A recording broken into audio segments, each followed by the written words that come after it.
Welcome, thank you for joining me as we continue on in our series on the devil. Now, this is the last part of this series, and we're going to continue to learn who we are in Messiah and the authority and power that we have been given so we can walk in victory over the devil, over his schemes and over his attacks and over his plans that he so often comes against us with. Yahweh has equipped us with weapons to push back and overcome the devil. We have the blood of Yeshua, the name of God, the word of God, the Holy Spirit, prayer and fasting. These are all weapons that we have been given to come against and push back and resist the devil in our lives. Consider these verses in Mark 9:29. Yeshua says, "So he said to them, this kind can come out by nothing but prayer and fasting." So we see here that prayer and fasting is a weapon against demons and the devil and casting them out and getting rid of them. Another verse here in Daniel chapter 9, verse 3, it says, "Then I set my face towards the Lord God, to make request by prayer and supplications, with fasting, sackcloth, and ashes." So here we see, even way back in Daniel's time, he knew the principles of prayer and fasting to get direction and to get Yahweh's hand to move upon the situation. There are times when we need a breakthrough or a change in a situation, and this requires fasting along with prayer. So friends, if you're up against it and you need a breakthrough and you need something to change, well, one of the things that you can use is to fast and to pray and to make your supplications be made known to God and watch his hand move. The word of God is a weapon to use against temptations and attacks from the devil. The word of God is also referred to as the sword of the Spirit. Let's have a look at this verse. In Ephesians 6:17, "And take the helmet of salvation and the sword of the Spirit, which is the word of God." So we see that the word of God is a weapon, and it's used literally as a sword, the sword of the Spirit, to be used to overcome Satan. We have been learning different scriptures about how to stand against and resist the devil when he attacks, accuses, and condemns. Speak these scriptures, speak the word of God against those situations and against those attacks. Yeshua used the word against the devil. How much more should we? And we see that when Yeshua went up to the mount and he was tempted by the devil. How did Yeshua respond? He said, "It is written." And he used the word of God to resist and push back the devil coming against him. Hebrews 4:12 says, "For the word of God is living and powerful, and it's sharper than any two-edged sword, piercing even to the division of soul and spirit, and of joints and marrow. And it is a discerner of the thoughts and intents of the heart." So first of all, we do not struggle and wrestle or fight against people, but against what is influencing people. A person can only be influenced by one of two things: either the Holy Spirit, the breath of Yahweh, or by Satan and his demons and his host. Satan wants us to get into a struggle or fight against the person. He wants us to react and act in the moment. We need to try and remember we are in Messiah Yeshua and recognize what is going on. It is not the person. It is what's influencing the person. Yeshua can deliver and set free any soul. So we need to recognize that we don't wrestle against flesh and blood, but we wrestle and fight against those powers and principalities. It's what's influencing the people to get at you and to get you to react and to get you to sin and to get you to fall. In Luke 10:17-20 it says, "Then the 70 returned with joy, saying, 'Lord, even the demons are subject to us in your name.'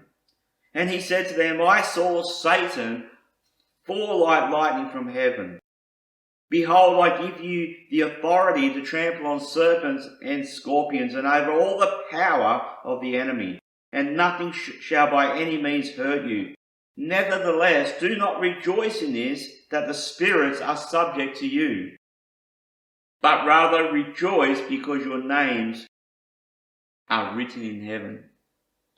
So we see in Messiah we have the authority and power in his name, in his blood and in his word. And we can overcome Satan and the demons. He has given us authority to trample on serpents and scorpions, which is an idiomatic expression to do with evil spirits. Matthew 10:1 says, "And when he had called his 12 disciples to him, he gave them power over unclean spirits to cast them out and to heal all kinds of sickness and all kinds of disease." See, there are many references throughout the Old Testament where Yahweh fought and gave them victory over their enemies, most of the time against extreme odds. Even in modern times, Israel experiences victories purely by the hand of Yahweh. Friends, there's nothing new under the sun. In 1 John 3:8, "He who sins is of the devil.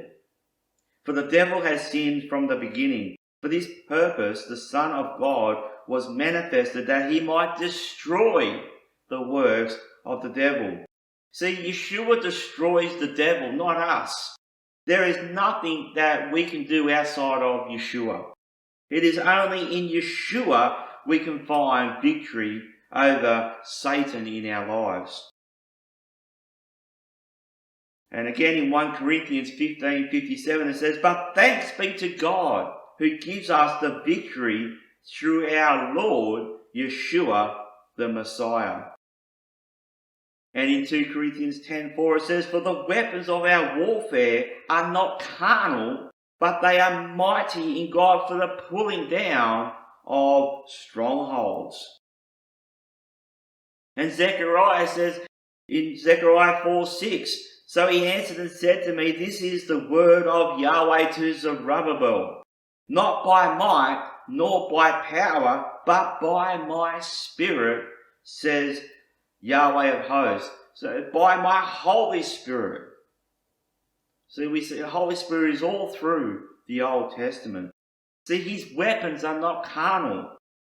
They are his name, they are his blood, they are the word of God, they are the Holy Spirit, they are prayer, worship and fasting. There's nothing carnal here. And these are the weapons that we've been equipped with so we can see victory and experience victory in our lives. 2 Corinthians 3:5 it says, "Not that we are sufficient of ourselves to think of anything as being from ourselves, but our sufficiency is from God." So again, revealing that it's all about him and his power and his authority that overcomes and defeats Satan. We've just got to enforce, we've just got to use the weapons that he has equipped us with and stand and hold firm and have faith and belief that we overcome.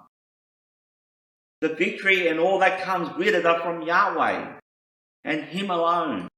Nothing we do of ourselves is sufficient, lest we should boast in our own strength and our own wisdom. In Hebrews 4 verses 15-16, "For we do not have a high priest who cannot sympathize with our weaknesses, but was in all points tempted as we are, yet without sin. Let us therefore come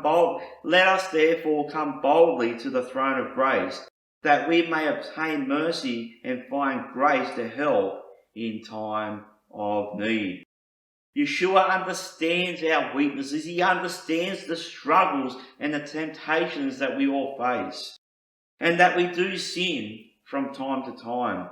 It is the accuser, the devil, that condemns us and makes us feel like failures and unworthy to come before Yahweh. As we read earlier, Yeshua came to destroy the works of the devil. Satan does not want you or I to come before God. He doesn't want us to come before Yahweh our Father and find that same love, grace and mercy that He and He alone can provide.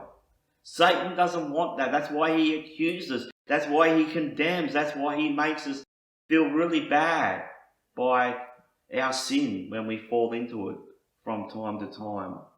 But we need to know that God loves us unconditionally, and He wants us to come before Him. He understands our weaknesses and our failures. In Romans 16 verse 20 it says, "And the God of peace will crush Satan under your feet shortly.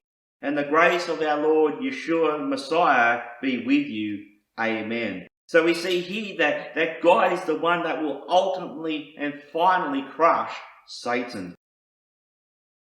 See, throughout this series, I have covered and identified who the devil is, and the terms within the Old Testament and the New Testament describing Satan and the devil.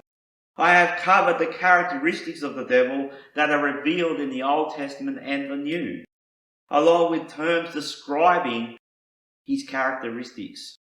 I have taught who we are in Yeshua, the Messiah, the authority that He has given us as believers, the weapons that He has equipped us with, and how we can combat and stand against and resist the schemes and devices that the devil and his demons use against us all the time, tempting us to sin, to draw us away from Yahweh and Yahweh's ways, to combat the accusations of guilt and worthlessness we may feel, to also recognize what is really influencing people that come against us at times, whether that would be spouses, children, extended family, bosses, work colleagues, or even complete strangers. Friends, we all get influenced by the devil from time to time. Why? Because we are not in our redeemed state yet. We have not been received up yet. So therefore we're growing. We're going from glory to glory, but we're not there yet. Remember, Yeshua has already won. We have victory in Him. We just need to stand, resist, and enforce that victory that we have by submitting to Yahweh and His ways. And finally, I love this picture. Satan is under His feet and he will be under our feet. We will see that victory in time to come. Always remember, the truth is that Satan, the devil, is under our feet. We just need to reinforce that. Hallelujah. Praise God. That is the truth. That Satan is under our feet and we win. What an awesome promise that we have. Well, Father, we thank You that Your word is truth, that You love us, that You show mercy and compassion on us.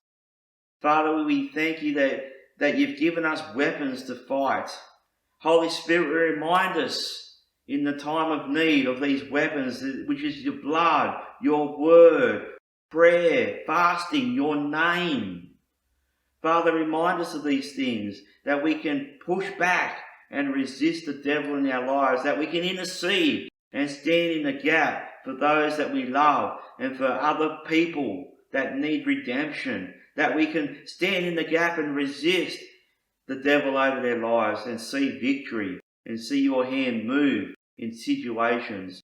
Father, we thank You that You understand our weaknesses, that You can sympathize with us when we struggle, and that You love us unconditionally, and that we can come boldly before You. That is the truth, that You will not resist us, You will not push us away, but You will receive us.